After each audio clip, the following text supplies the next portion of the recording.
श्राद्ध पक्ष में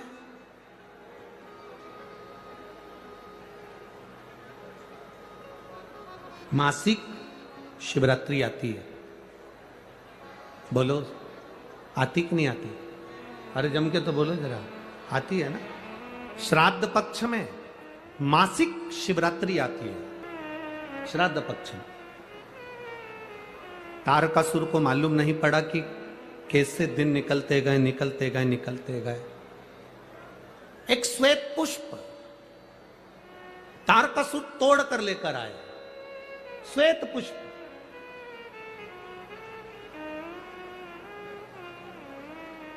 तारकासुर को नहीं मालूम था कि श्राद्ध पक्ष में शिवरात्रि आती है और शिवरात्रि के दिन आज तारकासुर श्वेत पुष्प देवादिदेव महादेव को समर्पित कर रहा है। ये तारकासुर को ज्ञात नहीं, तारकासुर को मालूम नहीं।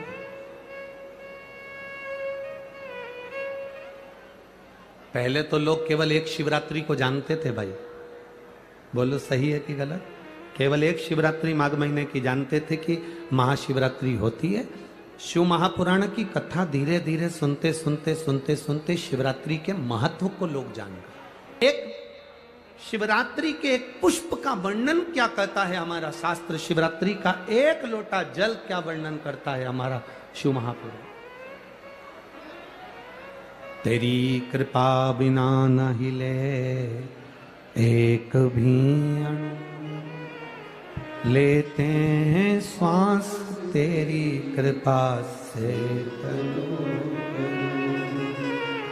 हे गंगाधार मुक्ति द्वार ओंकार भोले, आयो शरण किया शंकर।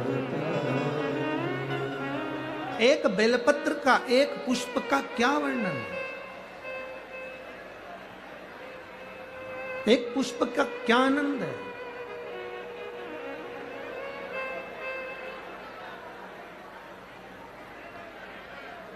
एक पुष्प का क्या रस तत्व है? विष्णु महापुराण की कथा वर्णन करती है।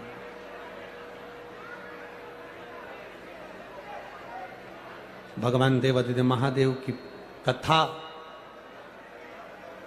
तारकासुर को नहीं मालूम कि शिवरात्रि है श्राद्ध पक्ष की। उसके स्मरण में नहीं आ पाया कि ये श्राद्ध पक्ष की शिवरात्रि है। उसके स्मरण में नहीं आया कि ये शिवरात्रि कितनी मूल होती है, कितनी महत्ववान। इस शिवरात्रि की कितनी महत्वता होती है। शिव महापुराण की कथा कहती है, भाई श्राद्ध पक्ष में पड़ने वाली शिवरात्रि का स्मरण जरूर करिएगा। किसी नारी को अगर 32 साल भी शादी को हो गए हों और संतान नहीं हो रही, 30-35 साल हो गए, 32 साल हो गए, 28 साल हो गए, 15 साल हो गए, 20 साल हो गए और संतान का सुख नहीं हो, तो श्राद्ध पक्ष की शिवरात्रि की बड़ी महत्वता है, बड़ी महत्व।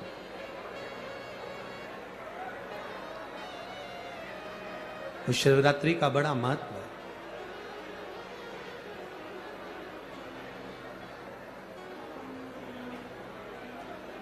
तारकासुर जान नहीं पाए कि आज श्राद्ध पक्ष की शिवरात्रि है।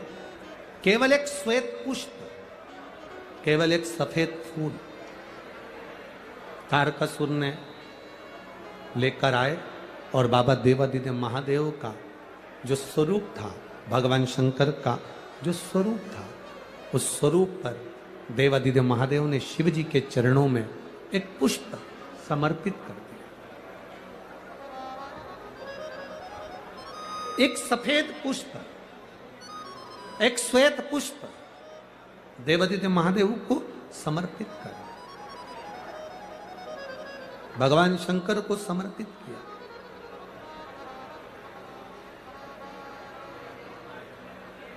उसका फल क्या हुआ? आप लोग भी निवेदन है, प्रयास श्राद्ध पक्ष की शिवरात्रि कब की है? जितने लोग आस्था चैनल पर सुन रहे हैं, जितने लोग फेसबुक यूट्यूब पर सुन रहे हैं, जितने लोग इस कथा पंडाल में जो दिल लगाकर और ध्यान लगाकर सुन रहे हैं, आप लोगों से निवेदन, प्रयास करना, एक सफेद पुष्प, एक श्वेत पुष्प बाबा देवादिदेव महादेव को 13, तो श्राद्ध पक्ष की शिवरात्रि के दिन बाबा देवादिदेव महादेव को एक सफेद पुष्प समर्पित कर देने पर अपने मन की कामना कर कर बाबा देवादिदेव महादेव 3 महीने वो कामना पूर्ण करता है। और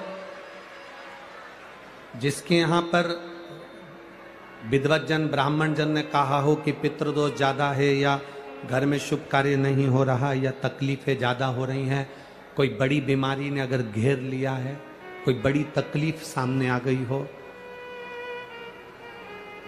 तो उनको भी निवेदन करूंगा कि प्रयास करना कि एक सफेद पुष्प अपने हाथ से बाबा देवादिदेव महादेव को समर्पित करना।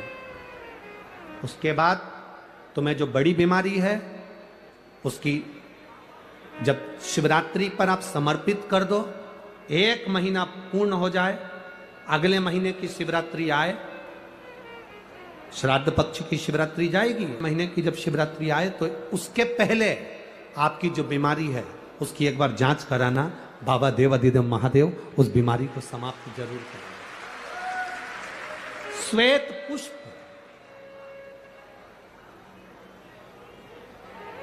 भगवान शंकर का जो श्राद्ध पक्ष का जो शिवरात्रि है उस पर जो श्वेत पुष्प की परिभाषा, उसको हमें जानना,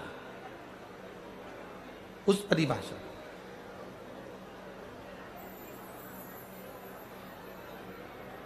आप लोगों को मालूम होगा कि हनुमान जी पूर्व जन्म में कौन थे? बोलो रे कोटा वाला। हनुमान जी का जो अवतार हुआ राम अवतार के समय पर, त्रेता में जो मेरे राम जी का जो सुंदर अवतार हुआ, तो राम जी के साथ में जो हनुमान जी प्रकट हुए, ये हनुमान जी को पूर्व जन्म में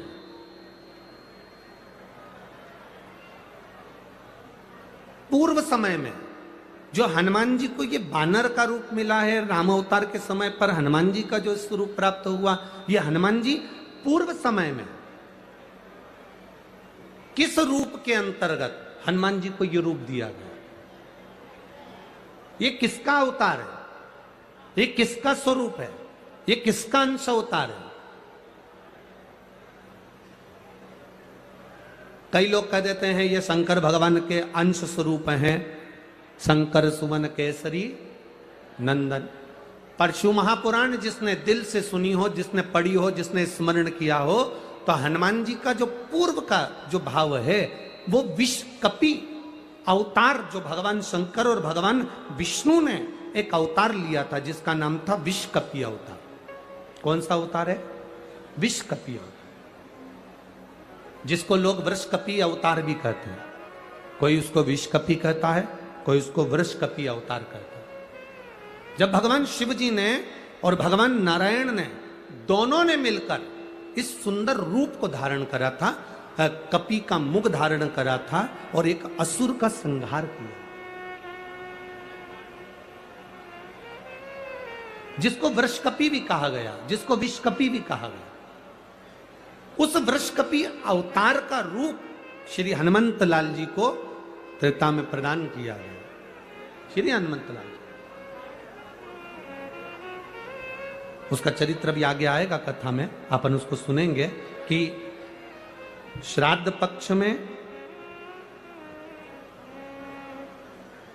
वृषकपि अवतार का महत्व क्या है, विश्वकपि अवतार की महत्वता क्या है। देव पितर शिव महापुराण में अगर 16 दिन श्राद्ध के होते हैं और 16 दिन श्राद्ध में से कोई भी एक दिन श्राद्ध का, जो तुम्हारी मर्जी पड़ जाए, जिस दिन तुम घर में फ्री हो, जिस दिन तुम्हारी मर्जी पड़ जाए, जिस दिन तुम्हारा मन कर जाए, उस दिन वृषकपि विषकपी नाम लेकर एक रोटी में थोड़ी सी शक्कर या गुड़, थोड़ा सा चावल,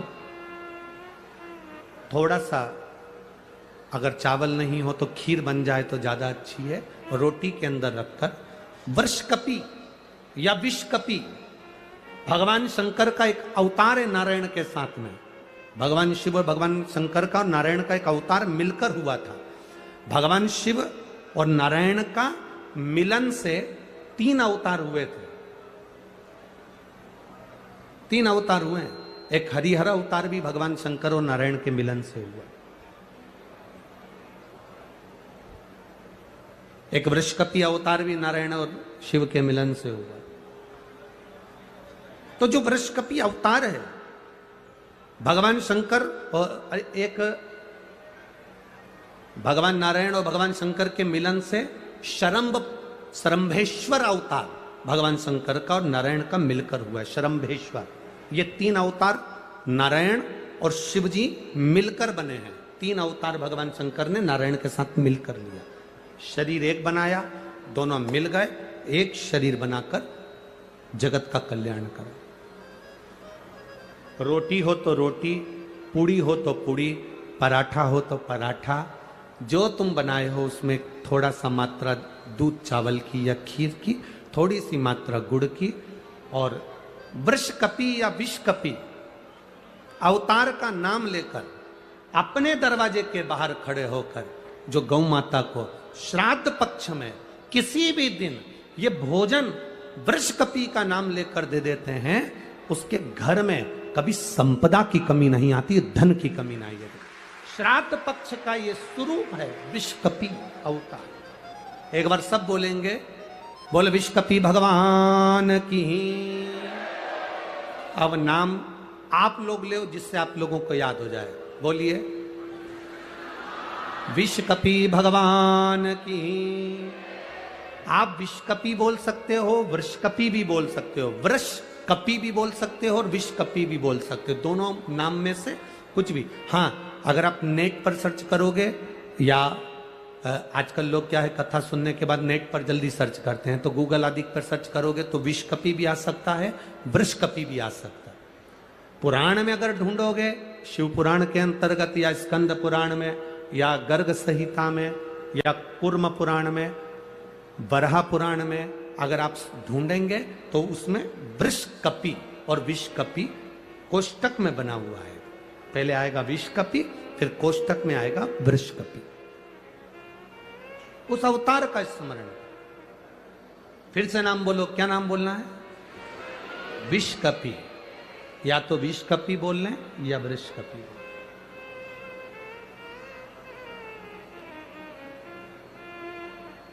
देव पितर कथा का ये सबसे सुंदर संवाद है विषकपी अवतार का। भगवान अब तारकासुर ने विचार करा कि मेरे पिता बजरंगासुर का गति कैसे हो, तो वो एक पुष्प, सफेद पुष्प को तोड़कर उसको नहीं भान कि आज शिवरात्रि, उसको भान ही नहीं है, उसकी स्मरण में नहीं है कि आज शिवरात्रि है।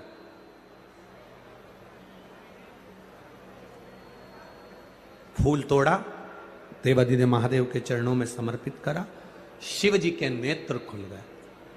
शंकर भगवान ने नेत्र खोलते से ही तारकासुर से पूछा, तुझे क्या चाहिए? तारकासुर कहता है, मेरे पिता बजरंगासुर की गति नहीं हुई है, वो भटक रहा। मेरी माता जब सोती है उनके स्वप्न में मेरे पिता आते हैं। मेरी माता वन में घूमती है, मेरे पिता उसके पीछे चलते हुए दिखते हैं। कभी कभी पितर, कभी कभी पूर्वज, हमको ऐसा लगता है कि हम काम कर रहे हैं और मुझे कोई देख रहा है। कभी कभी ऐसा लगता है कि मैं चल रही हूं, मेरे पीछे कोई चल रहा है। कभी कभी ऐसा भान होता है कि ऐसा लग रहा है कि कोई मुझे देख रहा है, कोई मेरे पीछे चल रहा है, कोई मेरे आगे चल रहा है। कभी कभी ऐसा भान होता है। तो उसके लिए यहां तारकासुर कह रहा है कि मेरी माता को मेरे पिता, मेरे पूर्वज नजर आते हैं, मेरे पिता की गति कैसे हो जाए। तब भगवान शंकर कहते हैं कि तारकासुर, एक तो तू असुर है, तू राक्षस है, और राक्षस होने के साथ साथ तू अपने पिता की गति की बात कर रहा है, ये तो मुझे हंसी आने वाली बात है। एक राक्षस कहे कि मेरे पिता का मोक्ष हो जाए तो ये तो बड़ी हंसी की बात है, ये तो बड़ी विचित्र बात। पर तुम पूछ रहे हो, भगवान देवाधिदेव महादेव ने कहा कि तुम्हारे पिता की गति के लिए तुम ब्राह्मण भोज, संत भोज, गुरु भोज, दरिद्र भोज ये क्यों ना करते। तारकासुर ने कहा मैंने पूरी पृथ्वी को निमंत्रण दिया, कोई मेरे यहां भोजन करने नहीं आया। सबको भय लगा कहीं मैं मांस ना मिला दूं, गलत पदार्थ ना मिला दूं, गलत चीजें ना मिला दूं, उसका स्मरण ना हो जाए, इसलिए कोई मेरे यहां भोजन करने नहीं आया। शंकर जी उसी समय पर कहते हैं तेरे पिता की गति के लिए नंदी तुझे ज्ञान देगा। भगवान ने नंदी की ओर इशारा करा। नंदी ने तारकासुर से कहा सुन तारका, अगर अपने पूर्वजों को जल नहीं दे सकते, अपने पूर्वजों को तर्पण नहीं कर सकते, अपने पूर्वजों के लिए भोजन नहीं करा सकते, अपने पूर्वजों के लिए कोई तुम भाग नहीं दे सकते, अपने पितरों के लिए तुम कुछ नहीं कर सकते, तो नंदी ने तारकासुर से कहा एक मुट्ठी दुर्बा घास उखाड़ कर किसी गाय को खिला देना, उससे भी तेरी पिता की, तेरे पूर्वज की मुक्ति गति निश्चित है। ये नंदी का ज्ञान है, ये नंदीश्वर का ज्ञान।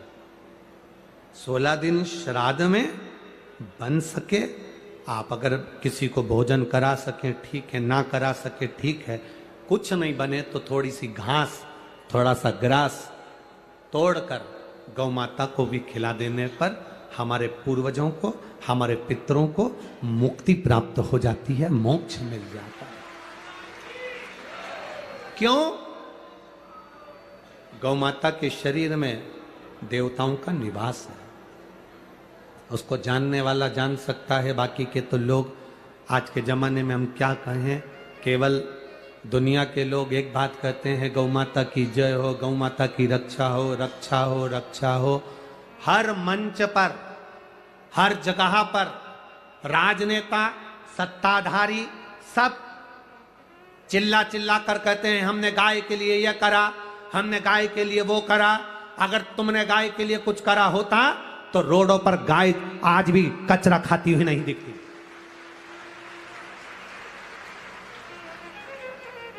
आज भी रोड पर गाय कचरा खाते हुए नहीं दिखती। अगर गौ माता की रक्षा के लिए, गौ माता के लिए कुछ किया होता तो यहां सामने नजर आता। बहुत कुछ करती है सरकार, ऐसा नहीं कि गाय माता के लिए नहीं करती, करती है। जाता है, हमने देखा कि उसने सोमवार का व्रत करा तो हमने भी सोमवार का व्रत कर लिया, उसने मंगलवार का व्रत करा तो हमने भी मंगलवार का व्रत कर लिया, उसने बुधवार का व्रत करा तो हमने भी बुधवार का व्रत कर लिया। ना ना, पहले हमारे भीतर हम विश्वास को प्रबल करें, पहले हमारे भीतर हम भरोसे को दृढ़ बनाएं, और जब हमारा भरोसा, जब हमारा विश्वास दृढ़ बन जाएगा, पक्का बन जाएगा, तो एक बार अगर आप पशुपति व्रत कर लोगे तो निश्चित है देवाधिदेव महादेव झोली भर जाए। पहले हम अपने भरोसे को तो पक्का करें, पहले हम अपने विश्वास को पक्का करें, अपने भरोसे को पक्का करें, अपनी दृढ़ता को पक्का करें, तब तो परमात्मा मिलेगा ना।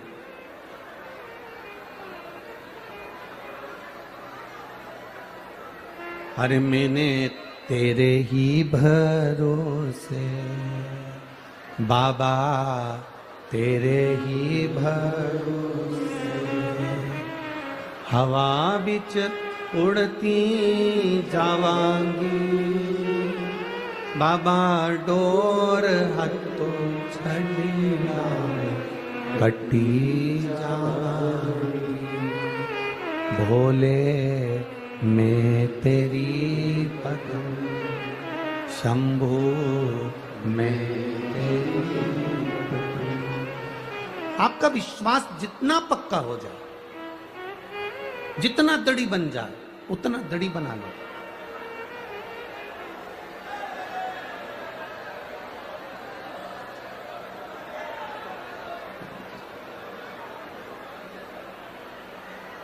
शंभू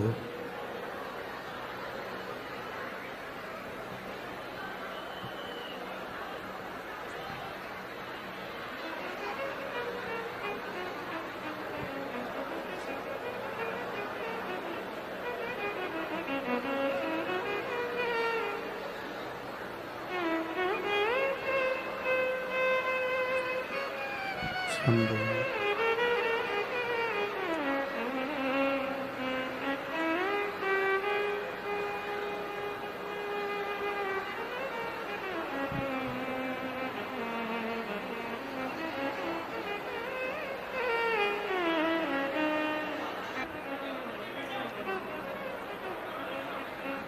भरोसा प्रबल हो, विश्वास दृढ़ हो, उस विश्वास में आप अगर एक व्रत को भी धारण करोगे तो वो व्रत में सफलता मिलती है। एक व्रत भी अगर आपने धारण करा है तो उसमें आपको सफलता मिलती है। और यदि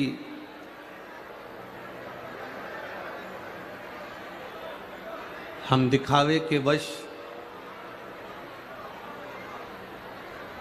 थोड़ा भी कुछ करते हैं तो उसमें कुछ आनंद की अनुभूति नहीं होती, उसमें सुख का भान नहीं होता, उसमें आनंद का भाव नहीं प्रकट होता।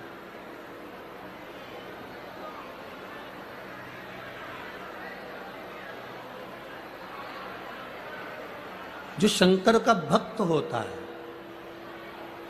जो शिव का उपासक होता है,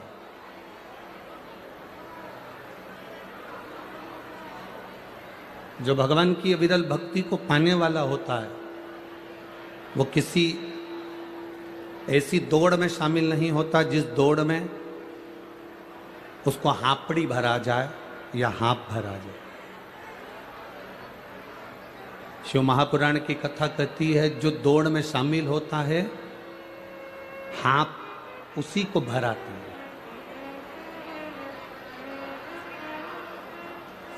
आप सब शिव की कथा को सुनने के लिए आए हो, इसलिए एक बात अपने भीतर उतार कर रखना कि हमें दिखावे की दौड़ में कभी शामिल नहीं होना। हमें शामिल होना है तो जो भक्ति के पथ पर चल रहे हैं, दौड़ में अगर शामिल होगे तो जल्दी हाँप जाओगे, चलते चलते आगे बढ़ोगे तो यह पक्का है कि चलने वालों से आगे निकल जाओगे। मीराबाई, कर्माबाई, नरसिंह मेहता जी, संत तुकाराम जी, रामकृष्ण परमहंस जी, ये सब किसी दौड़ में शामिल नहीं हुए।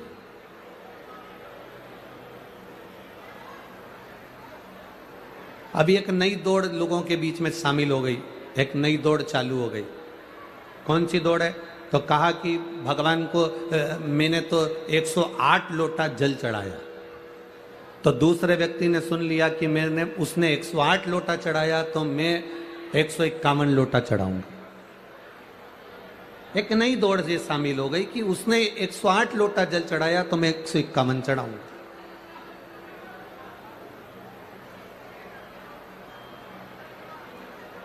फिर एक नई दौड़ चालू हो गई। सावन के महीने में मेरे घर के अंदर मैं शिव जी का अनुष्ठान करता हूं तो 1.25 लाख बेलपत्र शंकर भगवान को समर्पित करता हूं। दूसरे व्यक्ति ने सुना, उसने कहा अगर ये 1.25 लाख बेलपत्र समर्पित करता है तो मैं 2.25 लाख बेलपत्र समर्पित करूंगा। ये दौड़ है। पर शिव महापुराण की कथा कहती है 1.25 लाख बेलपत्र शंकर भगवान को चढ़ाने से पहले शिव महापुराण की कथा कहती है क्या आपने 1.25 लाख बेलपत्री के वृक्ष लगाए तब तो आप इस बेलपत्र को चढ़ा। आपने तो पैसा फेंका, 2000, 5000, 25,000, 50,000 रुपए दे दिए और कहा 1.25 लाख बेलपत्र तोड़ के लाओ। तोड़ने वाला व्यक्ति बेलपत्र तोड़ने के लिए गया, उसने कितने बेलपत्र के वृक्ष को तोड़ा, ना जाने कितनी डालियों को तोड़ा, ना जाने कितने वृक्षों को नोचा, और तब जाकर वो 1.25 लाख बेलपत्र इकट्ठी कर लेकर आया और उसने अपने सेठ जी से कहा सेठ जी ये 1.25 लाख बेलपत्र है, भगवान शंकर को समर्पित कर दो। इस दौड़ में कभी शामिल मत होइए। आप दिखावे की दौड़ से जितना दूर रहोगे उतने सुखी रहोगे। अगर दौड़ की जगह चलना प्रारंभ करो तो जीवन का एक आनंद होगा। जैसे कड़प, शिव जी का एक भक्त कड़प वो शंकर भगवान का भक्त नहीं था, वो शंकर भगवान की आराधना नहीं जानता था, वो शंकर भगवान की उपासना नहीं जानता था। एक बार उसने जब बचपन में छोटी सी अवस्था थी, मात्र 4.5 साल का कड़प था,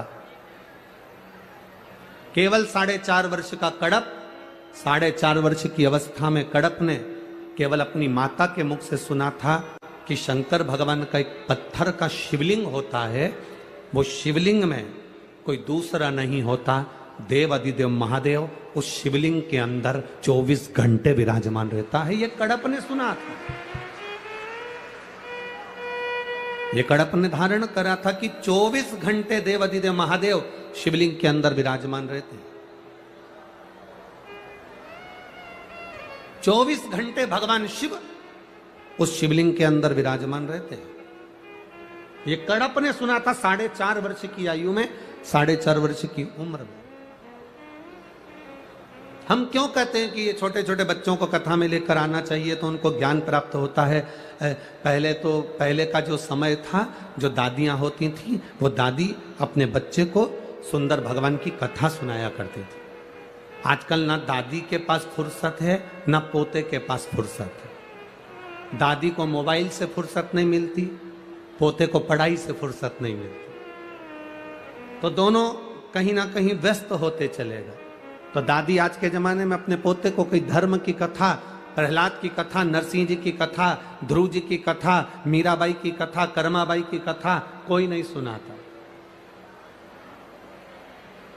आज के जमाने में जितने भी यहाँ पर पेरेंट्स बैठे हुए हैं, जितने माता पिता बैठे हुए हैं, जितने लोग यहाँ कथा सुनने के लिए बैठे हैं, आप सब ईमानदारी से बोलना, आप में से कितनी माता हैं जो अपने बच्चे को तुकाराम जी बनाना चाहती है, मीराबाई बनाना चाहती है, कर्माबाई बनाना चाहती है, रामकृष्ण परमहंस बनाना चाहती है। एक माता ऐसी नहीं होगी जो अपने बच्चे को रामकृष्ण परमहंस, तुकाराम, मीराबाई, नामदेव, कर्माबाई बनाना चाहे। या जितनी बैठी हुई है सब माताएं एक ही बात चाहती है, मेरा बेटा डॉक्टर बने, इंजीनियर बने, कलेक्टर बने, एसपी बने, डीएसपी बने, एसडीएम बने, ये बने, वो बने। पर अपने बच्चे को ना तो कोई मीरा बनाना चाहता है, ना कोई कर्मा बनाना चाहता है, ना कोई नरसिंह मेहता बनाना चाहता है, ना कोई संत तुकाराम बनाना चाहता है, ना कोई रामकृष्ण परमहंस बनाना चाहता है। शिव महापुराण की कथा कहती है, मत बनाओ आप अपने बच्चों को मीराबाई, मत बनाओ आप अपने बच्चे को तुकाराम, मत बनाओ आप अपने बच्चे को रामकृष्ण परमहंस, पर इतना तो बनाओ कि आपका बच्चा आपके बुढ़ापे में आपको एक गिलास पानी पिला सके। इतना तो बना लो, बहुत है।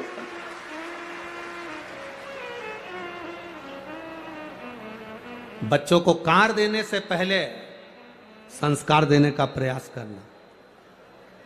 कार दोगे तो बच्चा बेच कर खा जाएगा, संस्कार अगर बच्चे में आ गए तो दरवाजे पर कार की लाइन लगा देगा, ये पक्का है।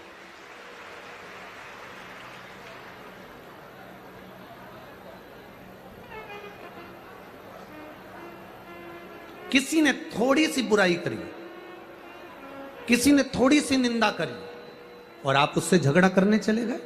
ना ना। एक बात अपने अंदर याद रखना, तुम लोग स्नान कर कर आते होगे, हम भी स्नान कर कर आते हैं, या आप भी स्नान कर कर आते होगे। बाथरूम में जब नहाकर बाहर निकलने के बाद जब तैयार होने के लिए दर्पण देखते हो, दर्पण देखते समय तुम्हारे चेहरे पर कोई दाग लगा हो, तुम्हारे चेहरे पर कोई सामान लगा हो, तो तुम गुस्सा होते हो क्या? जम के बोलो जरा, होते हो गुस्सा? नहीं।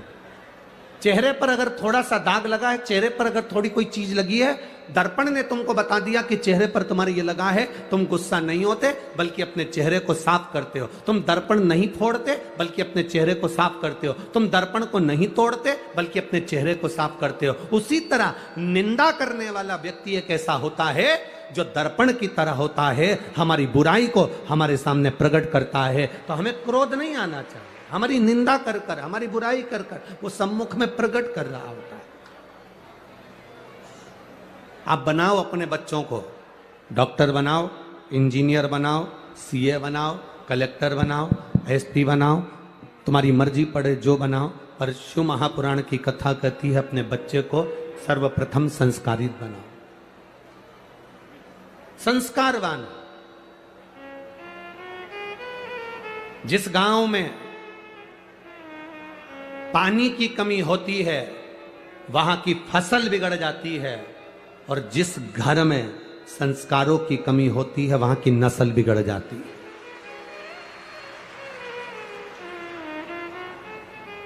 बनाओ अपने बच्चों को संस्कारवान।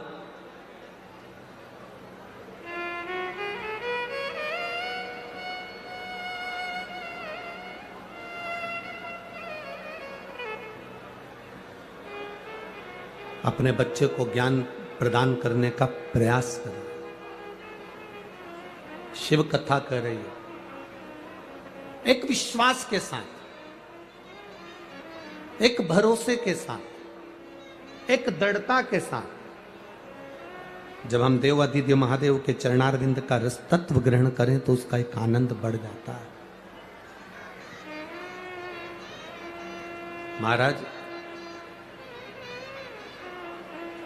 भक्ति ऐसी करो, कई लोग कहते हैं भक्ति ऐसी करो, भक्ति ऐसी करो, चार लोग क्या कहेंगे। हम कहते हैं भक्ति कर रहे हो तो चार लोगों के मुख पर मत जाना। भक्ति करो तो ये मत सोचना कि चार लोग क्या कहेंगे। मंदिर जाऊंगी, चार लोग क्या कहेंगे। अगर बेलपत्री चढ़ाऊंगी, चार लोग क्या कहेंगे। दुर्वा चढ़ाने जाऊंगी, चार लोग क्या कहेंगे। अगर हम भगवान शंकर के मंदिर में जाकर चावल के दाने चढ़ाएंगे, चार लोग क्या कहेंगे। हम शिव जी के मंदिर में जाकर पशुपति व्रत करेंगे, चार लोग क्या कहेंगे। भक्ति ऐसी मत करो कि तुम सोचो कि चार लोग क्या कहेंगे। भक्ति करते समय तुम्हारे भीतर यह होना चाहिए कि चार लोग क्या कहेंगे, उससे मतलब नहीं होना चाहिए। भक्ति करते समय तुम्हारे मन में यह होना चाहिए कि मेरा भोले बाबा क्या कहेगा, बस उससे मतलब होना चाहिए।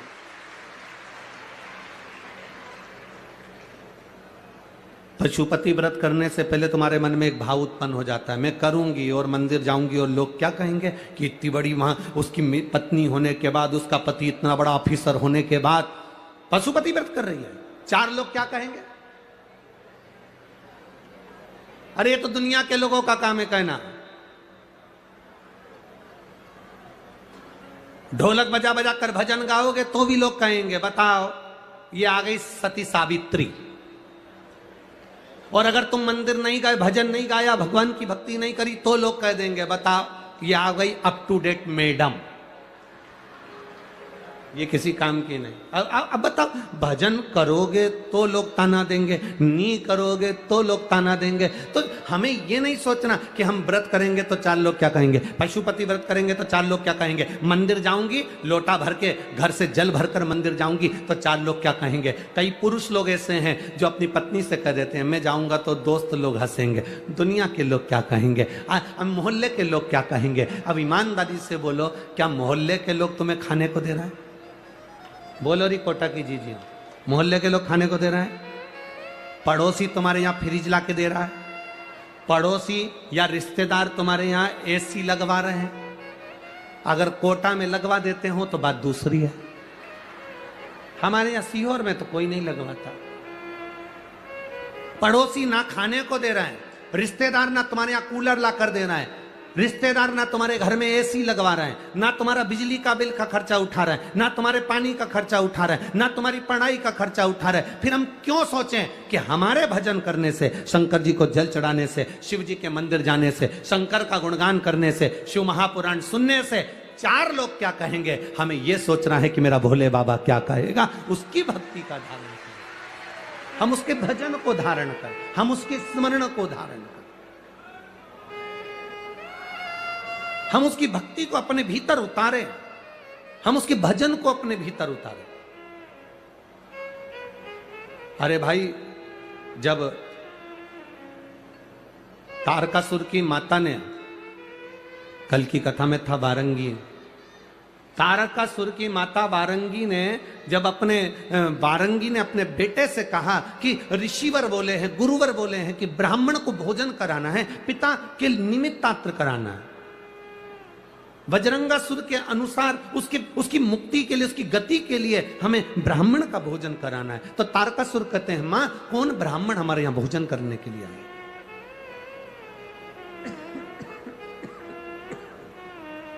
माँ, कौन ब्राह्मण हमारे घर में भोजन करने के लिए आएगा? किस ब्राह्मण को हम बुलाएं? किस ब्राह्मण को हम अपने करीब में बुलाएं कि वो हमारे घर में आकर भोजन कर ले? वारंगी ने कहा, तुम ब्राह्मण को भोजन का निमंत्रण तो दो। तारकासुर ने पृथ्वी के सारे ब्राह्मणों को भोजन का निमंत्रण दे दिया। सारे संतों को तारकासुर ने भोजन का निमंत्रण दे दिया। तारकासुर ने सारे ब्राह्मणों को जब भोजन का निमंत्रण दिया, संतों को भोजन के लिए आमंत्रित किया, संतों को भोजन के लिए जब बुलाया, तो सारे के सारे संत, साधु, ब्राह्मण, गुरुजन जितने भी थे, कोई तारकासुर के यहां भोजन करने के लिए नहीं गया, क्योंकि मालूम था कि ये उपद्रवी है। ये उसको मालूम था कि ये उपद्रवी है, ये उपद्रव करेगा। उसको मालूम था कि ये गलत काम करेगा, और अगर हम भोजन करने चलेगा और भोजन में इसने कहीं मांस मिला दिया तो, भोजन में अगर गलत पदार्थ मिला दिया तो, इसलिए एक भी संत, एक भी साधु, एक भी गुरुजन, एक भी ब्राह्मण जन तारकासुर के यहां भोजन करने नहीं गया। तब तारकासुर को क्रोध आ गया और तारकासुर ने आक्रमण कर दिया बैकुंठ पर। तारकासुर ने आक्रमण कर दिया इंद्रलोक पर। तारकासुर ने आक्रमण कर दिया ब्रह्मलोक पर। सारे देवताओं को, सबको तारकासुर ने इधर उधर कर दिया, सब पे अपना राज्य स्थापित कर दिया। भगवान नारायण से पूछा, बताओ मेरे पिता बजरंगासुर को गति प्रदान करना है, ब्राह्मण भोजन करने नहीं आते, संत भोजन करने नहीं आते, गुरुजन भोजन करने नहीं आते, तो मैं भोजन कैसे कराऊं? भगवान विष्णु ने कहा ब्रह्मा जी से पूछो। ब्रह्मा जी से कहा तो ब्रह्मदेव कहते हैं कि इंद्र से पूछो। इंद्र कहते हैं भगवान देवादिदेव महादेव से पूछो। शंकर भगवान के पास जब तारकासुर पहुंचा, तारकासुर नेत्र बंद करे हुए भगवान देवादिदेव महादेव के विग्रह को देख रहा था, केवल शिव तत्व को केवल निहार रहा था, शंकर को केवल देखने का प्रयास कर रहा था, शिव को पहचानने का प्रयास कर रहा था तारकासुर। और भगवान शंकर को जब पहचानने का प्रयास तारकासुर कर रहा था, नेत्र बंद थे मेरे देवादिदेव महादेव के। पार्वती उनके नजदीक में विराजी थी। माता पार्वती जी ने तारकासुर को देखा और तारकासुर से माता पार्वती जी ने पूछा, तारके, ए तारके, कैसे आना हुआ? तारकासुर कहते हैं, माता जी मेरे पिता को गति प्रदान करना है, मेरे पिता को मोक्ष प्रदान करना है। ब्राह्मण भोजन के लिए नहीं आते, संत साधु भोजन करने नहीं आते, गुरुजन कोई भोजन करने नहीं आते।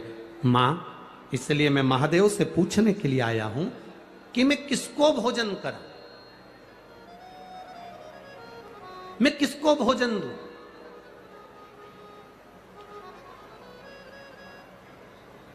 मैं किसको गति प्रदान करूं? पार्वती मैया मौन, चुप हो, एकदम मौन। और माता पार्वती जब मौन हुई, तारकासुर ने विचार करा, मैं महादेव जब तक नेत्र नहीं खोलते तब तक मैं उनकी आराधना करूं। शिव नाम का जाप तारकासुर ने किया। तारकासुर ने जब शिव नाम का जाप करना प्रारंभ करा, भगवान शंकर को रिझाना प्रारंभ करा, भगवान देवादिदेव महादेव राजी नहीं हुए। पर ऊपर से पैसा चलते चलते चलते चलते नीचे तक आता है, नीचे भी और नीचे आता है और नीचे आता है। जो धन गौ माता में लगने वाला होता है वो दुनिया के लोग पहले हजम कर जाते हैं और गौ माता फिर भूख से बिलबिलाती रहती है।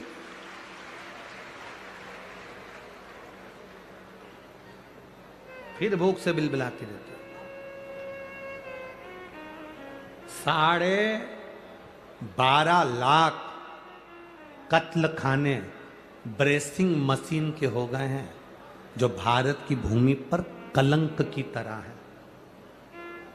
12.5 लाख कत्ल खाने ब्रेसिंग मशीन के हो गए। ब्रेसिंग मशीन के कत्ल खाने कैसे? गाय को मशीन में पहले 15 दिन तक गाय को भूखा रखा जाता है।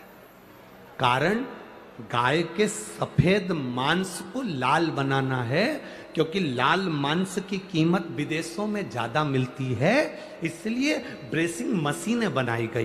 गाय को 15 दिन भूखा रखना, भूखा रखने के बाद गाय के पांव को मशीन में जकड़कर उल्टा लटकाना, फिर पानी का प्रेशर गाय के मुख पर मारना और गाय के मुख पर प्रेशर देकर गाय की श्वास को, रक्त को उसके मांस में मिला देना। जब 8 दिन तक गाय के मुंह पर प्रेशर मारा जाता है, तब गाय की श्वास और रक्त उसके मांस में मिल जाता है, तब गाय को फिर उल्टा लटका कर काट दिया जाता है और उसके मांस को डब्बों में भरकर बेच दिया जाता है, जिससे मांस लाल हो जाए। गाय ब्रेसिंग मशीन में काट काट कर लोग उसको लाल मांस बनाकर बेच रहे हैं, और दुनिया के लोग कहते हैं गौ माता की जय हो, धर्म की जय हो। एक गाय भी अगर तुम्हारे शहर की, तुम्हारे क्षेत्र की, तुम्हारी कॉलोनी की, तुम्हारी सोसाइटी की, तुम्हारे मोहल्ले की, तुम्हारे गांव की, तुम्हारे प्रदेश की, तुम्हारे नगर की, तुम्हारे देश की एक गाय भी अगर कटती है तो इस राष्ट्र को भुगतना पड़ता है। ये उपद्रव, कहीं केदारनाथ जी में त्रासदी मच रही, कहीं भूकंप आ रहा, कहीं बाढ़ आ रही, कहीं बीमारी आ रही, कहीं कोरोना आ रहा, कहां से आ रहा? क्योंकि तुम गौ माता की रक्षा नहीं कर पा रहे। इतने बड़े बड़े मंच मिलते हैं, लोग चिल्ला चिल्ला कर कहते हैं, होता जाता कुछ नहीं है, होता जाता कुछ नहीं है। थोड़े दिन तक चिल्लाते हैं, ठंडे पड़ जाते हैं, सब अपने अपने घर जाके सो जाते हैं, और लोग चिल्लाते रहते हैं गौ माता की जय हो, धर्म की, अधर्म का, प्राणियों में विश्व का कब होगा। लोग चिल्लाते रहे, कल्याण हो, कल्याण हो, विश्व का कल्याण हो, ये सब कहते हैं, पर सबसे पहले अपना कल्याण सोचते हैं। विश्व का कल्याण बाद, पहले अपना। कहां गति? गौ माता को अगर एक मुट्ठी चारा भी, घास भी अगर खिला दी तो पूर्वजों का कल्याण है, पितरों का उद्धार है। ये नंदी ने तारकासुर को कहा, तारकासुर सुनकर आनंदित हो गए, आनंद, रसतत्व आ गया तारकासुर के भीतर। तारकासुर ने सुना, गया, घास लेकर गौ माता को दिया। गाय की आंख से आंसू बह रहे थे, तो तारकासुर ने पूछ लिया, गौ माता, मैंने तुम्हारे को घास खिलाया और तुम रो रही हो? गौ माता, मैंने तुमको घास खिलाया और तुम रो रही हो? गौ माता कहती है, तारकासुर, तू असुर है, मुझे कष्ट देता है हर पल, और आज तू घास खिलाने आया है तेरे पूर्वजों के उद्धार के लिए।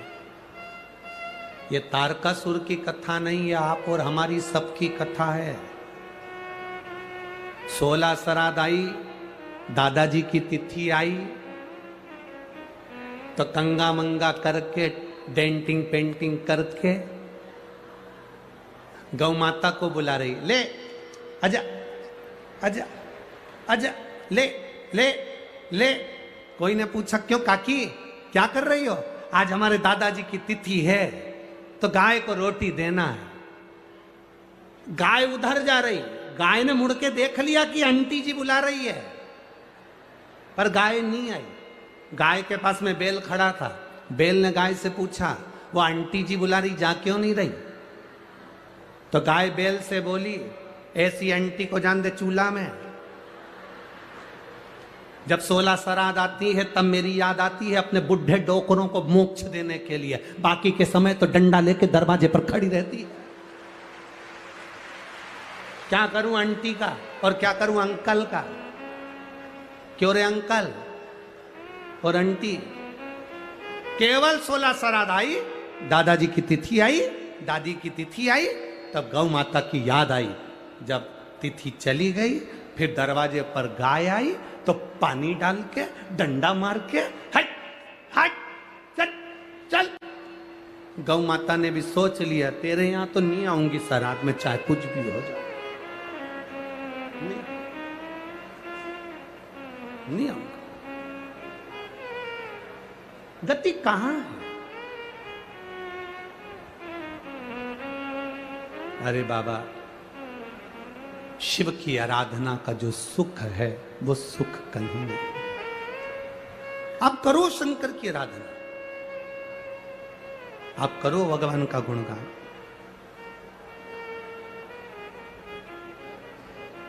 भोलेनाथ दया करना, मैं तेरे भरोसे, मैं तेरे भरोसे हूँ, मैं तेरे भरोसे हूँ। मेरे बाबा दया करना, मैं तेरे भरोसे। एक पत्र आया है, देखो, भरोसे का।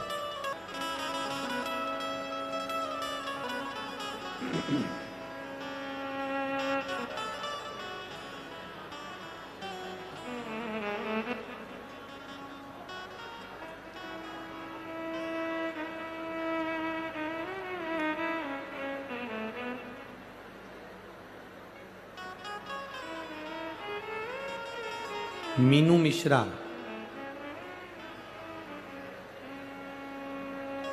पत्नी मुकेश मिश्रा, अजमेर नगर से आई हैं। कहीं बैठी हैं तो हाथ हिला सकती हैं। मीनू मिश्रा, पति का नाम मुकेश मिश्रा, कहीं बैठी हो तो हाथ हिला सकती हैं। उधर है क्या?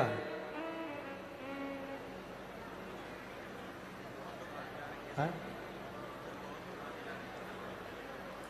गुरुदेव, मेरा लड़का है जो माइंड से विक्षिप्त है, बोल नहीं पाता, सुन नहीं पाता, जन्म से ही है। पहले तो उसको सुनाई नहीं देता था, पर कथा सुनते सुनते उसकी कानों की आवाज बाबा की कृपा से आ गई। ये शिव कृपा है। गुरुदेव, उसका शरीर पलंग पर पड़ा रहता है, उठ नहीं सकता, ज्यादा बोल नहीं सकता। कुछ शब्द बाबा ने दे दिए उसको ये कथा के माध्यम से। गुरुदेव, जब कथा आती है, टीवी को देखते देखते वो खाना खाता है, और जब कथा 8 दिन 10 दिन टीवी पर नहीं आती तो मेरा बेटा एक निवाला भी मुंह में नहीं रहता। गुरुदेव, आज एक माँ की यही पुकार है कि मेरे बेटे के लिए आप बस इतनी कृपा कर दो, भरे 15 मिनट टीवी पर कथा दिया करो, पर दे दिया करो, जिससे मेरा बेटा भोजन कर सके। उसको तड़पता हुआ नहीं देख पाती मैं। कहीं आया हुआ है क्या बच्चा? अगर कहीं बच्चा आया हो तो जरूर मैं मिलूंगा भी उसको।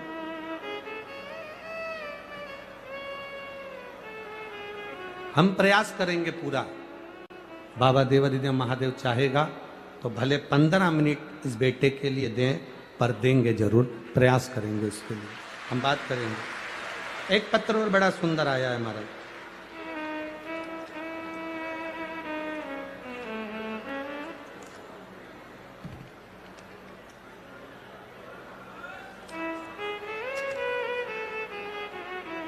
मेरा नाम निधि गौतम है, पत्नी कपिल शर्मा, निवासी बूंदी राजस्थान। कहीं बैठे हो तो हाथ हिला सकती हैं। निधि गौतम, पत्नी कपिल शर्मा, बूंदी राजस्थान। मैं बाबा का क्या वर्णन करूं गुरुदेव। मेरा एक गर्भ ठहरा, कई सालों के बाद तो मेरा गर्भ ठहरा। गर्भ ठहरने के बाद बच्चे की धड़कन नहीं आई। डॉक्टर ने कहा इस बच्चे को गिरवा दीजिए, इस बच्चे को साफ करवा दीजिए, इसकी धड़कन नहीं है। हमने डॉक्टर के कहने से अबॉर्शन करवा लिया। गुरुदेव 3 महीने पूर्ण हुए, फिर 3 महीने पूर्ण हुए, 6 महीने बाद मैं वापिस गर्भवती हो गई। पहले तो गर्भवती नहीं हो रही थी गुरुदेव, पर बाबा की कृपा, शिवजी को जल चढ़ाने से मैं गर्भवती तो हो गई, परंतु गुरुदेव सफेद आंकड़े की जड़ से मैं गर्भवती हो गई, गर्भ में बच्चा आ गया। पर दूसरी बार भी जब हमने बच्चे की जांच कराई तो बच्चे की धड़कन नहीं थी। जब बच्चे की धड़कन नहीं, तब डॉक्टर ने कहा इसको हटवाना पड़ेगा, साफ करवाना पड़ेगा, बच्चे की धड़कन नहीं है। तब मेरी माँ ने कहा एक काम करते हैं, सीहोर चलते हैं, वहां से रुद्राक्ष लेकर आएंगे, बाबा को नमन कर कर आएंगे। गुरुदेव सीहोर गए, रुद्राक्ष लाए, शिवजी को रुद्राक्ष गलाकर जल शंकर जी को चढ़ाते पी लेते। डॉक्टर को दूसरी बार सोनोग्राफी कराई, डॉक्टर ने कहा इस बच्चे के धड़कन नहीं है, इस बच्चे को साफ करवा दीजिए। पर हमने बाबा का जल पीना प्रारंभ करा। जब डॉक्टर ने दूसरी सोनोग्राफी में भी कहा कि इस बच्चे की धड़कन नहीं है, तब हमने बेलपत्र खाना प्रारंभ करा। शिवजी पे चढ़ी हुई बेलपत्र खाते, रुद्राक्ष का जल पीते। तब डॉक्टर ने साफ मना कर दिया था कि इस बच्चे की धड़कन नहीं है, इसको साफ करवा लो, इसको हटवा लो। पर हमने भी बाबा के भरोसे अपने जीवन को सौंप दिया और हमने भी कहा डॉक्टर साहब अब तो वो बाबा जाने और उसकी औलाद जाने। इतने सालों के बाद गर्भ ठहरा है, बच्चा नहीं होगा, लोग बांझ कहते हैं, अपशब्द कहते हैं, क्या करें गुरुदेव। तब बाबा की कृपा से तीसरी सोनोग्राफी आई, तब उसमें डॉक्टर ने कहा अब ऐसा लग रहा है बच्चे की धड़कन थोड़ी थोड़ी चलना प्रारंभ हो गई है। गुरुदेव तो भी डॉक्टर कह रहा था कि यह बच्चा पूर्ण तरह से स्वस्थ नहीं है, इसकी सफाई करवा दो, पर मन नहीं माना। हमने बच्चे को जन्म दिया और बाबा की कृपा से मेरे घर में लड़के ने जन्म लिया जो पूर्ण तरह से स्वस्थ है। डॉक्टर भी आश्चर्य में है कि यह बच्चा पूर्ण तरह से स्वस्थ कैसे हो सकता है। उसका फोटो आस्था चैनल पर और एलईडी पर आप उस बच्चे का फोटो देख सकते हैं। एलईडी वाले भी इस फोटो को आप क्लोज कर कर दिखा सकते हैं। अगर जो लोग एलईडी चला रहे हैं या वो बच्चा अगर यहाँ आया हो, बेटे को लेकर अगर आए हो तो व्यासपीठ पे ला सकते हो। डॉक्टर ने मना कर दिया था कि इसकी धड़कन नहीं है, ये बच्चा ठीक नहीं, ये बच्चा श्रेष्ठ नहीं। पर तेरी कृपा बिना न हिले एक भी अण, लेते हैं श्वास तेरी कृपा से।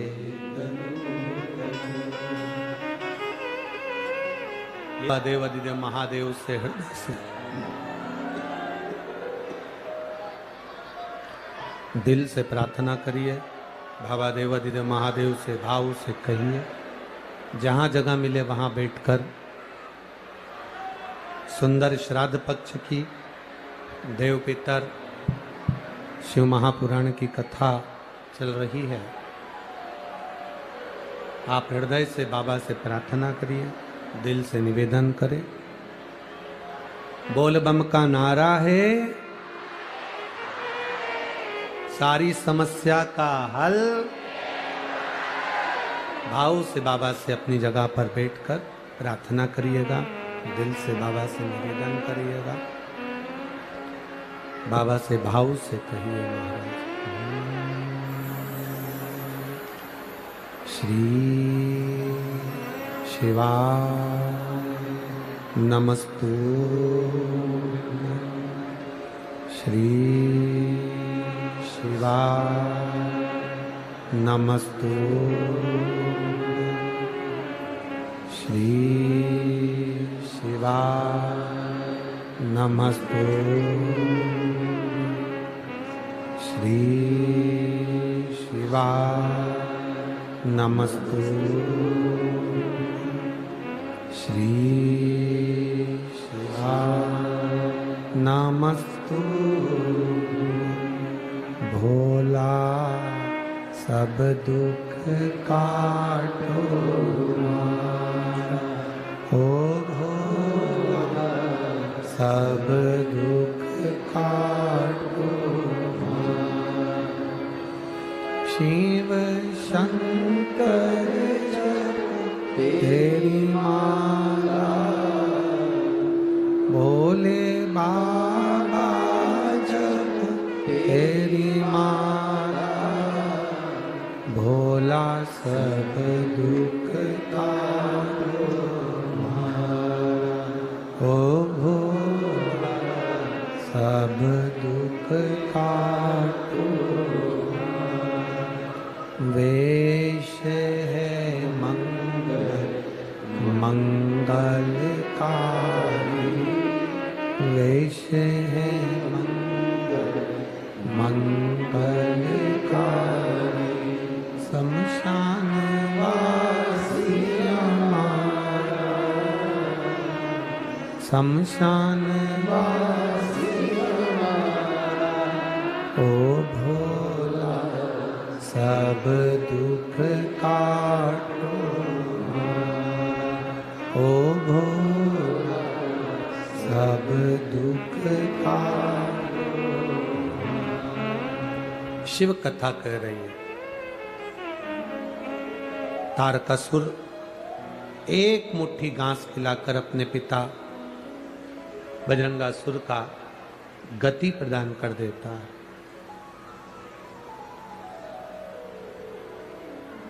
ऐसा कोई व्रत नहीं है दुनिया में जिसका फल देवादिदेव महादेव नहीं देते।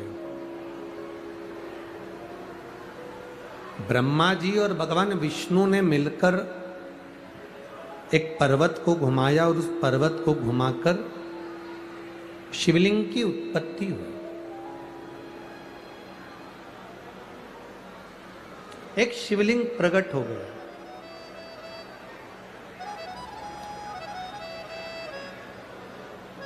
ब्रह्मा जी शिवलिंग का सिर देखने के लिए ऊपर की ओर गए और भगवान विष्णु चरण देखने के लिए पाताल में चले गए, जमीन में गए।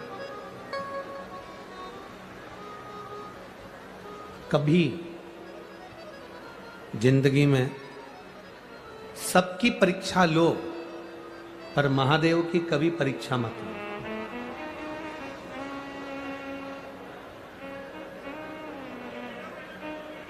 सबकी परीक्षा लो, पर महादेव की कभी परीक्षा नहीं।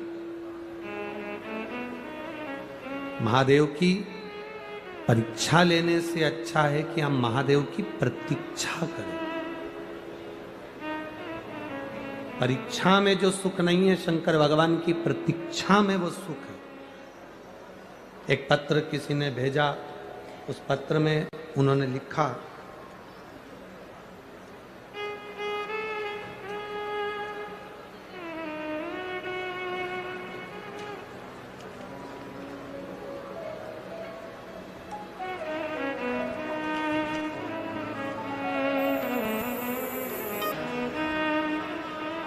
लिफाफा भेजा था किसी ने, उसमें बिमला देवी 32 नारकोटिक्स कॉलोनी महावीर नगर प्रथम कोटा राजस्थान। कहीं बैठी हो तो हाथ हिला सकती हैं। अगर कहीं बैठी हो तो अपना हाथ हिला सकते हो जहाँ कहीं बैठी हो। बिमला देवी महावीर नगर प्रथम कोटा राजस्थान। इन पत्रों को दिख गई क्या? हाथ हिला दो एक बार। हाँ ठीक ठीक दिख गया। श्री शिवाय नमस्ते। इन पत्रों को आप आस्था चैनल या टीवी के माध्यम से भी पढ़ा करो। केवल इन पत्रों को हम ना पढ़ें, आप भी पढ़ा करो। गुरुजी, मेरा नाम बिमला देवी है। मैं कोटा राजस्थान के महावीर प्रथम में स्थित मकान नंबर 23 में रहती हूँ। आप लोग LCD पर आस्था चैनल पर इन पत्रों को अवश्य पढ़ें। मेरे भोलेनाथ की बहुत बड़ी भक्त हूँ। बाबा का मैं क्या गुणगान करूं। मेरे शरीर में 3 साल से गांठ हो रही थी। मैंने इसे डॉक्टर को दिखाया तो उन्होंने ऑपरेशन का कहा। और ऑपरेशन होने के कई कारण होने के कारणवश ऑपरेशन कैसे कराऊं? यह गांठ धीरे धीरे बड़ी होती जा रही थी, पर मैंने ध्यान नहीं दिया। एक दिन मैं आपके मुख से कथा सुन रही थी, वहां आपने कथा में कहा था कि जिसकी बीमारी गंभीर होती है उसे 3 महीने लगातार ठीक होने में लगता है। बाबा के चरणों में 1 लोटा जल चढ़ाओ, शिव का गुणगान करो। गुरुजी, मैंने कोटा आने के 3 महीने बाद डॉक्टर से बायोप्सी की जांच करवाई तो उसमें मुझे कैंसर निकला। जब कैंसर बताया तो डॉक्टर ने हमें तुरंत जयपुर में भगवान महावीर कैंसर हॉस्पिटल जाने को कह दिया और हम वहां भी डॉक्टर ने जांच करा और कैंसर बताया। डॉक्टर ने कहा कि जल्दी से जल्दी इस कैंसर का ऑपरेशन होना जरूरी है और आप इसका ऑपरेशन कराओ। हम तुरंत ऑपरेशन की तैयारियां करने लगे, पर मन में एक बात है गुरुदेव, मेरे घर के लोग कहते हैं कि शिव का भजन करा है तो बाबा कुछ होने नहीं देगा। श्री शिवाय नमस्तुभ्यम बाबा को कहकर ऑपरेशन थिएटर में गई और बाबा से कहा, गांठ निकल जाए चल जाएगा, ऑपरेशन हो जाए चल जाएगा, पर कैंसर नहीं निकलना चाहिए। गुरुदेव, बाबा से विनती कर कर ऑपरेशन थिएटर में श्री शिवाय नमस्तुभ्यम कहकर चली गई। जपती रही, ऑपरेशन हुआ, होश आया, मुख से श्री शिवाय नमस्तुभ्यम कहा। जांच मुंबई गई और बाबा की कृपा से मुझे कैंसर नहीं निकला, बाबा की कृपा से मैं ठीक है। बाबू, दोनों हाथ हिला दो एक बार। श्री शिवाय नमस्तुभ्यम। आराम है, अब बैठिए, बाबा की कृपा विराजे। शिव तत्व इसी को कहते हैं। आपका भजन, आपकी भक्ति, आपका विश्वास जितना दृढ़ हो उसमें फल की प्राप्ति होती है। फल की प्राप्ति।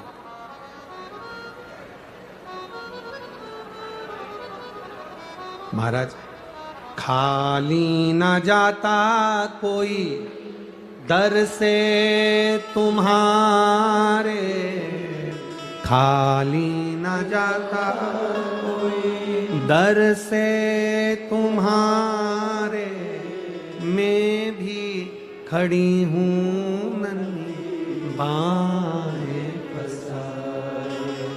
एक पत्र और बड़ा सुंदर है, देखिए। मैं पिंकी अंशोरिया, विनोद कुमार अंशोरिया, रामगंज मंडी, जिला कोटा। कहीं बैठी हो तो हाथ हिला सकती हैं। आप ही हैं? दोनों हाथ हिला दो एक बार। रामगंज मंडी, जिला कोटा, मेरा मोबाइल नंबर ये है। मैं बाबा का क्या वर्णन करूं गुरुदेव?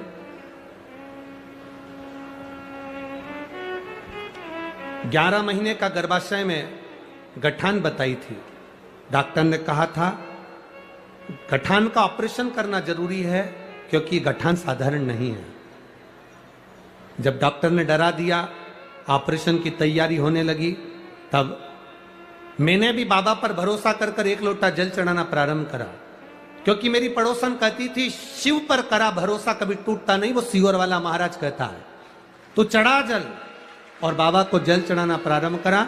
एक बेलपत्र चढ़ी हुई लेकर आती, उसको खा जाती। गुरुदेव, 2022 से जो गठान बताई, जिसके ऑपरेशन के लिए डॉक्टर लगे रहे, गठान साधारण नहीं है, जांच के लिए जाएगी और इसमें कुछ ना कुछ बड़ी बीमारी है, पूरा डॉक्टरों ने कह दिया था। 2-3 डॉक्टरों को दिखाया, सबने एक ही बात करी। हमने कहा बाबा 3 महीने में सुनता है, हम 3 महीने बाद ऑपरेशन कराएंगे। 3 महीने जल चढ़ाती रही, बेलपत्र खाती रही और 3 महीने के बाद जब जांच कराई तो डॉक्टर भी आश्चर्य में थे। मेरी गठान गल चुकी थी और पूरी तरह से मैं स्वस्थ थी। यह शिव तत्व। अब ठीक है, आप दोनों हाथ हिला दो एक बार। हर हर महादेव। शिव कृपा बैठी है, शंकर की करुणा इसी को कहते हैं। खाली न जाता कोई दर से तुम्हारे, खाली न जाता कोई दर से तुम्हारे, मैं भी खड़ी हूँ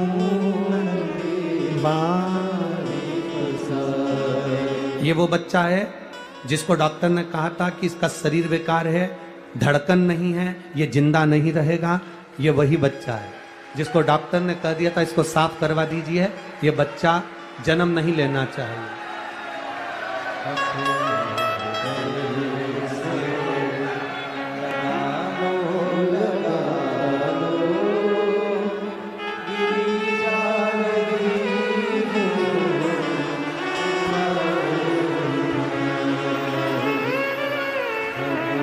जिसको डॉक्टर ने कहा था कि ये बच्चा जिंदा नहीं रहेगा, इसके हाथ पैर काम नहीं करेंगे और इसकी धड़कन नहीं है, ये वही बच्चा है जो बाबा की कृपा से हुआ।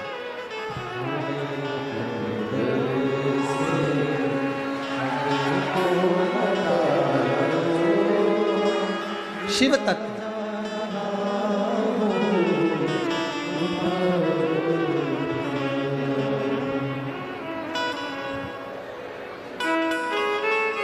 हर लुटा दिया भंडार, कर दिया माला माल, कर दिया माला माल। इन सारे पत्रों में, ये जितने पत्र हैं इन सब में मोबाइल नंबर है, इन सब पत्रों में एड्रेस है, जिसको बाबा ने दिया है उन्होंने इस पत्र में लिखा है। केवल यही पत्र नहीं, यहाँ भी ढेर सारे रखे हैं। ये सब बाबा का दिया हुआ। हमारा तो केवल इतना सा निवेदन है कोटावासियों से, 5 दिन की कथा माननीय विधायक जी श्री संदीप शर्मा जी करा रहे हैं। आप लोगों ने सावन के महीने में 1 लोटा जल चढ़ाया होगा, उसका पुण्य प्रबल हुआ होगा, तो संदीप शर्मा जी ने ये कथा विधायक जी ने यहाँ करवाई। 1 मिनट की भी कथा अगर हाथ से जाएगी तो ना जाने कितना बड़ा खजाना आपके हाथ से जा रहा है, आप समझ नहीं पाते। सुनो, धारण करो। जब दिल से बोला जाए कि बाबा मेरे दुख काटो, आप भी हमारे साथ में बोला करो तो बाबा काटेगा। वो क्या देगा आपको वो जाने। मंथन किया, शिव को जानने के लिए, नारायण चरण ढूंढने के लिए नीचे की ओर गए और ब्रह्मा जी ऊपर की ओर गए। ब्रह्मा जी को सिर नहीं मिला, नारायण को चरण नहीं मिला। भगवान शंकर की कभी परीक्षा मत लो, शिव जी की प्रतीक्षा करो। एक पत्र में, केले के पत्ते पर पत्र आया है, उसमें उन्होंने लिखा इस पत्र में,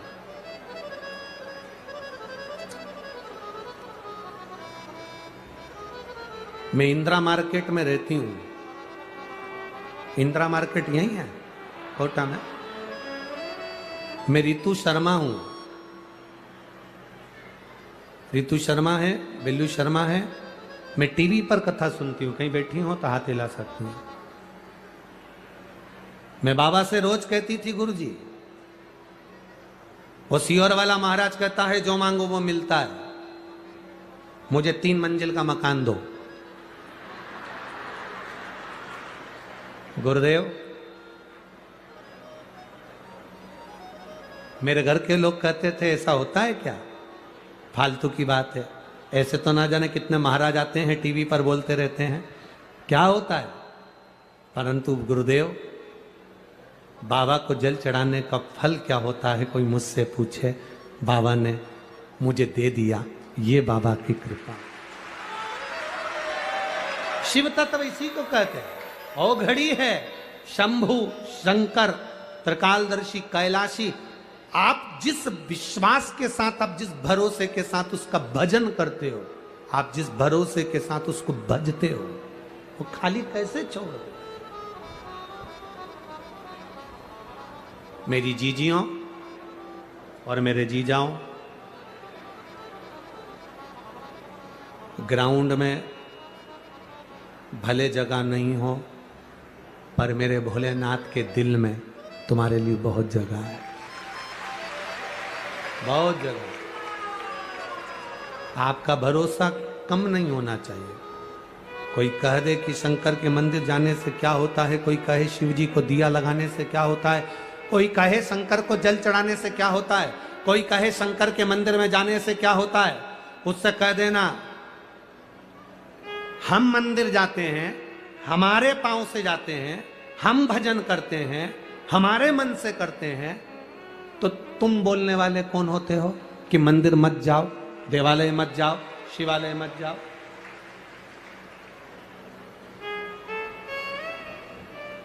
जो तुमसे कहते हैं कि मंदिर नहीं जाना चाहिए, जल नहीं चढ़ाना चाहिए, क्या करोगे मंदिर जाकर? क्या होता है श्राद्ध पक्ष में ब्राह्मण को भोजन कराने से? क्या होता है श्राद्ध पक्ष में गौ माता को रोटी देने से? जो तुमको ज्ञान देते हैं, एक दिन तुम्हें सनातन धर्म से हटाकर दूसरे धर्म में भेजने की तैयारी करते हैं, दूसरे धर्म में भेजने की तैयारी करते हैं। हम अपना सनातन धर्म कैसे छोड़ दें? हम अपना भजन करना कैसे छोड़ दें? हम अपनी भक्ति कैसे छोड़ दें? शिव कथा कह रहे हैं, चरण नहीं मिले। नारायण ने सत्य कह दिया कि मुझे चरण नहीं मिले, तो भगवान विष्णु का नाम सत्य नारायण हो गया। ब्रह्मा जी झूठ बोल दिए, केतकी का फूल झूठ बोल दिया, गौ माता ने झूठ बोल दिया, श्राप लगा, ब्रह्मा जी का सिर कटा, कर्मनाशा नदी प्रकट हो। आगे सृष्टि खंड बढ़ा। दक्ष प्रजापति के यहां सती माता का जन्म हुआ, और वो सती मैया जो शिव की आराधना में लीन रहती थी, भगवान शंकर की भक्ति में डूबी रहती थी। बाबा देवादिदेव महादेव विवाह के बाद में उनको कुंभज ऋषि के यहाँ कथा सुनाने के लिए ले गए। अगस्त बाबा के यहाँ कथा सुनने के लिए गई, अगस्त ऋषि के यहाँ कथा सुनने के लिए गई, और बाबा देवादिदेव महादेव के यहाँ कथा जब श्रवण करने के लिए गई, शिव कथा कहती है, शिव महापुराण के सामने पंडाल में बैठकर, कथा में बैठकर, भले टीवी के सामने कथा सुन रहे हो, चाहे मोबाइल पर सुन रहे हो, चाहे पंडाल में बैठकर कथा सुन रहे हो, भगवान की कथा को सुनते हुए हमारे मन में जो भाव आता है, भगवान वो पूरा करता है। सती मैया के मन में भाव आया कि मेरे पति शादी होने के बाद दुनिया के पति घुमाने के लिए लेकर जाते हैं, पर मेरे पति शादी होने के बाद मुझे कथा सुनाने के लिए लेकर आए हैं, इससे तो ये शरीर जलकर भस्म हो जाए तो अच्छा। और वही हुआ, सती माता का शरीर जलकर भस्म। क्रोध की अग्नि में सती माता जल गई और उनका शरीर भस्म हुआ। कथा सुनते सुनते हम जो दिल से मांगते हैं, हम जो दिल से कहते हैं, बाबा सुनता है। श्री शिवा नमस्तु, श्री शिवा नमस्तु, श्री शिवा नमस्तु,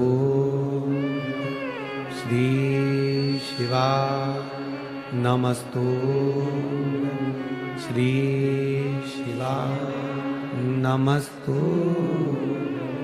भोला सब दुख काटो, ओ भोला सब दुख काटो। शिव शंकर जपुम तेरी माला, भोले बाबा जपुम तेरी माला, भोला सब दुख काटो हमारा, ओ भोला सब दुख काटो हमारा। वेश है मंगलकारी, वेश है मंगलकारी, शमशान वासी हमारा, शमशान वासी हमारा, ओ भोला सब दुख काटो हमारा, ओ भोला सब दुख काटो हमारा। हम जो मांगे, जो कहे उससे वो सुनता है। एक लड़का यहाँ बैठा है कथा में, उसने अपनी माँ से कहा, माँ ये सियोर वाला महाराज कथा में बोलता है जो मांगो मिलता है, मैं वायुसेना में नौकरी करना चाहता हूं, मिल जाएगी? पत्र है।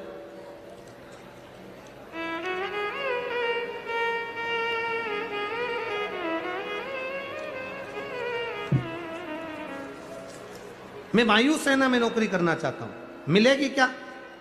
मिल सकती है क्या?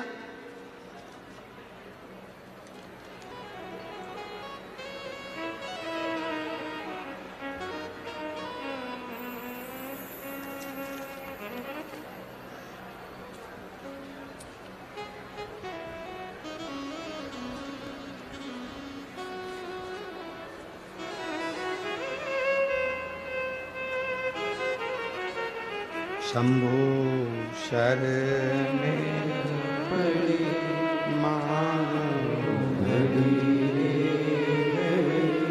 दुख काटो, दया करीने दर्शन आपो। शंभो शरणे पड़ी मानो घड़ी दुख काटो, दया करीने दर्शन आपो।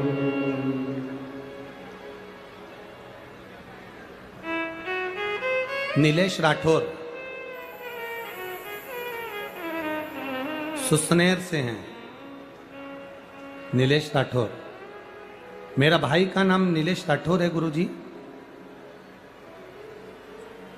मेरा भाई एयरफोर्स की नौकरी के लिए कई बार विचार करा, तब मैंने उससे कहा कि शिव जी पर भरोसा रख, वो देता है। क्या वायुसेना की नौकरी भी देगा? भरोसा पक्का है तो दुनिया में सब कुछ मिल सकता। मेरे भाई ने कहा, जीजी किस्मत पर बैठे रहेंगे ना, अपने दिमाग से काम लेना पड़ता है, अपने दिमाग से काम लेना पड़ेगा। किस्मत पे बैठे रहेंगे तो कुछ नहीं मिलने वाला। गुरुदेव, आपने कथा में कहा था दिमाग तो बीरबल के पास भी था, तो क्या वो बादशाह बन गया था? किस्मत होना चाहिए तब बादशाह की कुर्सी प्राप्त होती है। बहुत है। मैंने अपने भाई से कहा, तू जा तो सही, शिव जी के मंदिर तो जा, शंकर बाबा के मंदिर। मेरा भाई जाने लगा। अगर कहीं बैठी हो तो हाथ हिला सकती हैं, अगर कहीं बैठी हो तो हाथ हिला सकती हैं जिन्होंने ये पत्र भेजा हो। मेरा भाई शिव जी के मंदिर जाता, बाबा देवादिदेव महादेव से प्रार्थना करता। उसका वायुसेना में कभी नहीं हुआ, पर अब की बार उसने जो एग्जाम के लिए डाला था, वायुसेना से लेटर आ गया और उसकी परीक्षा हुई। पर बाबा का क्या वर्णन करूं, एग्जाम में वो पास भी हो गया, पास तो हो गया, पर जब मेडिकल प्रारंभ हुआ तो उसकी आंख पे चश्मा था। चश्मा था तो मेडिकल में उसको निकाल दिया। 20 दिन का टाइम उसको दिया गया। खूब रोया। दीदी, बाबा भोलेनाथ ने मुझे पास तो कर दिया, परंतु मेरी नौकरी नहीं लग सकती क्योंकि मेरी आंख का चश्मा है। 20 दिन का टाइम दिया है। मैंने मेरे भाई से कहा 20 दिन बहुत दिन होते हैं। वो सीओर वाला कहता है कि अगर दिल लगा लिया तो 15 मिनट में सुने। तू लगा, बाबा के चरणों में जा, आंख में जल लगा। शिव जी के चढ़ा हुआ जल जब आंख में लगाना प्रारंभ हुआ, 20 दिन बाद फिर मेडिकल कराया गया, और मेडिकल कराया तो उस मेडिकल में मेरे भाई का सिलेक्शन हो गया और मेरा भाई एयरफोर्स में सर्विस करने लगा। ये शिव तत्व हो बड़ी, ये शंभू है, त्रिकालदर्शी, कैलाशी, अविनाशी। आप भरोसा कितना करोगे? आपका विश्वास क्या कहता है? आपकी दृढ़ता क्या कहती है? केवल कथा यहां से सुनी, यहां से निकाल दी, बची कुची थी, कपड़ा में से झटकार दी, होती रहती होगी। हमको तो ऐसा लगता है कि बहुत सारे कथाकार कोटा में आते होंगे और तुम लोग कथा सुनते होगे और वो सुनाते होंगे, टाइम निकाल देते होंगे, चले जाते होंगे, और तुम ऐसे ही वीआईपी में आते रहते होगे और ऐसी बड़बड़ करते रहते होगे और कथा चलती रहती होगी। पर हमने नहीं सीखा ये। अब की बार गलत व्यक्ति से पाला पड़ गया तुम्हारा।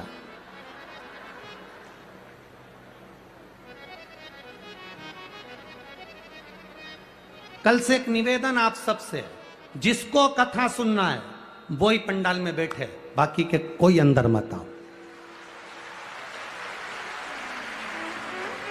जिसको कथा से मतलब है, कथा सुनने आए हो ना, तो कथा से जिसको मतलब है वो आना।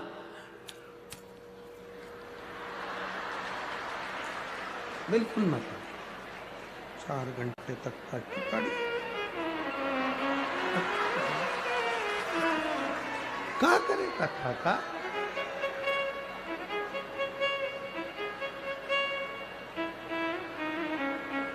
और बच्ची कुची तो यहाँ कमर में खोस गई। क्या करे कथा?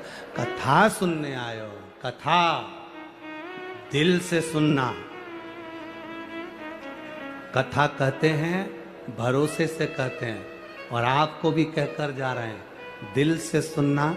3 महीने में पत्र इसी व्यासपीठ पर रखा हुआ तुम्हारा मिले। दिल से सुनो। कितने प्रेम से कथा करवाई है विधायक जी ने, कितने प्रेम से। ये विधायक जी को कहीं शिव जी की बड़ी कृपा हुई होगी जिन्होंने इतने प्रेम से इस कथा को लेकर आए। आप जितने प्रेम से सुन सकते हो उतने प्रेम से सुनो, जितने प्रेम से, और भाव से सुनो, देगा वो। सती मैया ने कथा में बैठकर सोच लिया था कि मेरा शरीर जलकर भस्म हो जाए, तो उनका शरीर जलकर भस्म हुआ। शिवजी ने कथा में बैठकर सोचा था कि मुझे राम का दर्शन हो जाए, राम का दर्शन हो गया। ये कल्प वृक्ष है शिव महापुराण की कथा, जो बैठकर मांगते हो कथा के पंडाल में, वो तुम्हारी झोली में प्राप्त होता ही है, ये पक्का। जो तुम मांगोगे वो तुम्हें मिलेगा, ये निश्चित है। कल्प वृक्ष है शिव पुराण, कल्प वृक्ष। मिले तुम।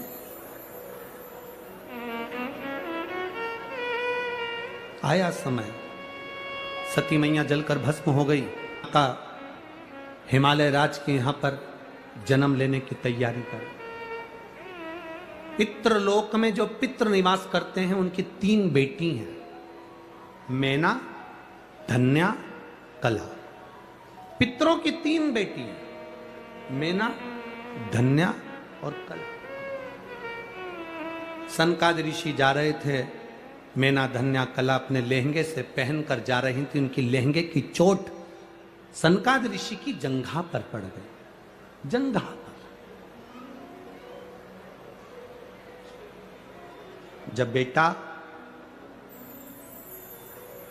किसी एग्जाम में बैठ रहा है, सीए की पढ़ाई करे, इंजीनियरिंग की पढ़ाई करे, डॉक्टर की पढ़ाई करे, जो भी पढ़ाई बेटा कर रहा, कंपटीशन एग्जाम में बैठ रहा हो, हम ये कोटा में बहुत बच्चे कोचिंग करने आते हैं, हम उन बेटों से कहेंगे, उन बेटियों से कहेंगे, तुम हिम्मत मत हारो, अपनी हिम्मत मत हारो, टेस्ट दो, एग्जाम दो, एग्जाम के साथ,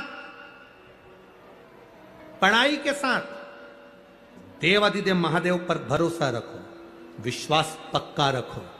दुनिया में ऐसा कोई काम नहीं जो तुम नहीं कर सकते, ऐसा कोई काम नहीं जो तुम नहीं कर सकते।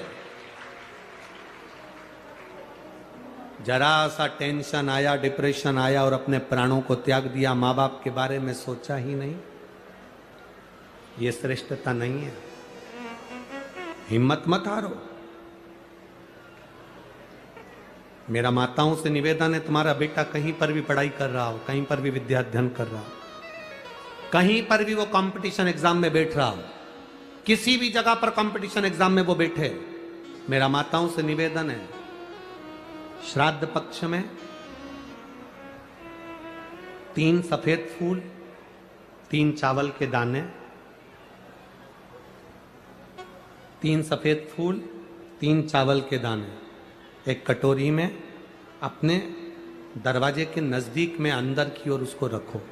किसी भी दिन जब तुम्हारा मन पड़ जाए, श्राद्ध पक्ष में करने के लायक है। बस तुम्हारा बेटा कंपटीशन एग्जाम में बैठ रहा हो, परीक्षा दे रहा हो, नौकरी के लिए अप्लाई कर रहा हो, या उसको कोई कुछ पाने की ललकता है, वो नहीं कर पा रहा है, या दुकान व्यापार व्यवसाय के लिए कार्य कर रहा है पर उसका नहीं जम पा रहा, कोई लोन लेने के लिए अप्लाई कर रहा है, नहीं जम पा रहा, तो 3 सफेद पुष्प और 3 चावल के दाने। पितरों की तीनों बेटियां मैना, धन्या और कला,